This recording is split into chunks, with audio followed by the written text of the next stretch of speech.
कमा तुहिब्बु व तर्दा में सल्ली अलैहि।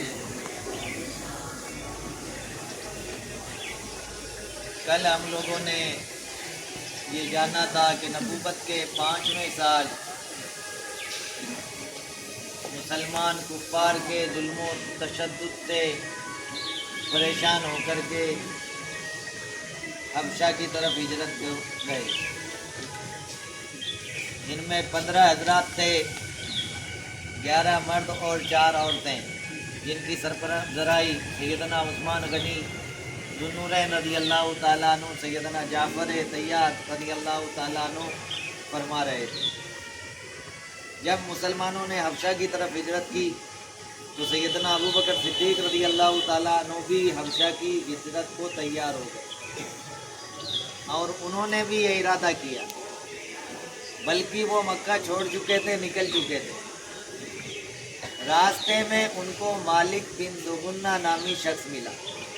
कौन मिला? मालिक बिन दुगुन्ना। मालिक ही याद कर लो, इतना काफ़ी है।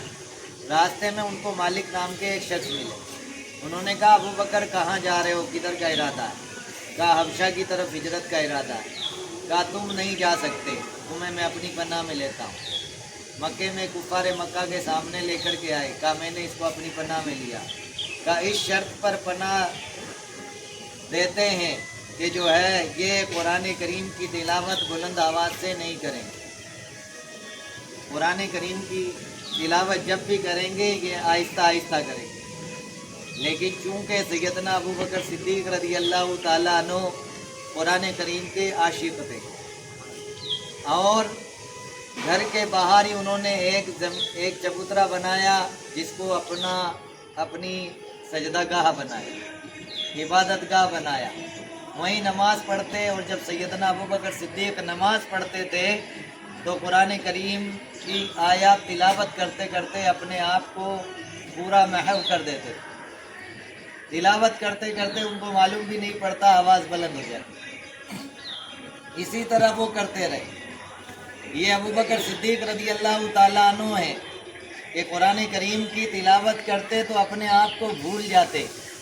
और एक हम तिलावत करते हैं, जायज़ा ले लीजिए, कौन आ रहा है, कौन जा रहा है, किसकी खबर है, पूरी खबर सब कुछ रखते हैं। अव्वल तिलावत करते हैं। तानियन हम और आप मदरसे वाले तो कुछ पढ़ भी लेते हैं, लेकिन हमारी आवाम कुरान को ताक की जीनत बना करके रखती है। कुरान जो समझने की किताब थी उसे पढ़ना तक गवारा नहीं करते। मौलाना या हाफिज या कारी हजरात या इमाम साहब पढ़ेंगे, ये हमारी आवाम का मिजाज बना तो दर दर की ठोकरें उनके हिस्से में आई। इसलिए कुरान करीम को सहाबा ने जब थामा है तो ऐसा थामा कि उनके कुरान को सुनकर के लोग कुरान के आशिक हुए और इस्लाम के दामन से वाबस्ता हुए। सैयदना अबू बकर सिद्दीक़ रज़ी अल्लाह ताला अन्हु तिलावत कुरान करते तो मोहल्ले के आस पड़ोस के सब औरतें, बच्चे, मर्द सारे जमा हो जाते अबू बकर के सिर्फ कुरान को सुनने के लिए। और सैयदना अबू बकर सिद्दीक़ रज़ी अल्लाह ताला अन्हु कि ये कैफियत जब कुफ़ार मक्का ने देखी तो मालिक बिन दुगुन्ना को बुलाया। कहा, तुम जिसको पनाह दे रहे थे, जिस शर्त पर दी गई थी, वो आपकी शर्त को पर पूरा नहीं उतर रहे। तो आया मालिक बिन दुगुन्ना अबू बकर के पास। कहा, मैंने तुझे पनाह दी थी, वापस ले लूँगा।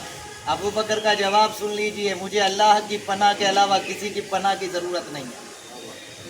मुझे अल्लाह की पनाह के अलावा किसी की ज़रूरत नहीं है। यही मिजाज एक मर्द कलंदर का होना चाहिए। एक ईमान वाले बंदे का यही तकाजा है कि वो अल्लाह की पनाह के सिवा किसी की पनाह को तलब न करे। ये सैयदना अबू बकर सिद्दीक़ ने हमें तालीम दी। और नबूवत के 7वें साल ख़ानदान बनी हाशिम और ख़ानदान बनी मुत्तलिब को कुरैश ने पूरा हुक्का पानी बंद कर दिया। इसलिए कि जनाब अबू तालिब हर मोड़ पर हुजूर अलैहिस्सलातु वस्सलाम के साथ शफ़क़त से पेश आते, हर मोड़ पर मेहरबानी करते, हर मोड़ पर कुरैश के सामने ढाल बन कर के खड़े होते। उन्होंने कहा कि जनाब अबू तालिब से कि या तो मोहम्मद को हमारे हवाले कर दो या फिर खुद भी इसके साथ जो हम करने जा रहे हैं उसके लिए तैयार हो जाओ। تو جناب ابو طالب کو اور ان کے خاندان کو، بنی مطلب کو، اس کے لیے ان کا حقہ پانی بند کیا گیا، بائیکاٹ کیا گیا، یہاں تک کہ 3 سال تک خاندان بنو ہاشم اور بنو مطلب نے درخت کے پتے کھا کر کے گزارے۔ ایک دستاویز جو لکھا گیا تھا ان کی بائیکاٹ کا، اللہ نے وحی کے ذریعے سے اپنے حبیب مکرم صلی اللہ علیہ وسلم کو آگاہ کیا۔ حضور علیہ الصلوۃ والسلام نے جناب ابو طالب کے ذریعے سے کفار تک یہ خبر بھجوائی کہ جو دستاویز تم نے لکھا تھا، اللہ کے نام کے علاوہ ساری تحریر دیمک نے کھا لی، اور اگر یہ بات میرے بھتیجے محمد کی سچی ہے تو پھر یہ جو کر رہے ہو اس کو ختم کرو۔ اور اگر تو بہرحال وہ دستاویز دیکھی گئی، اور پھر اس کے بعد دیکھا گیا کہ اللہ کے نام کے سوا کچھ باقی نہیں ہے، تو یہ جو سزا تھی بائیکاٹ کی قریش کی طرف سے ختم ہوئی۔ یہ نبوت کے 10 سال ہوئے، اور اسی 10ویں سال میں 7 رمضان کو جناب ابو طالب اس دنیا سے کوچ کر گئے، اور 10 رمضان کو ام المومنین سیدہ خدیجۃ الکبریٰ کا انتقال ہوا۔ اسی وجہ سے اسے غم اور رنج کا سال کہا گیا۔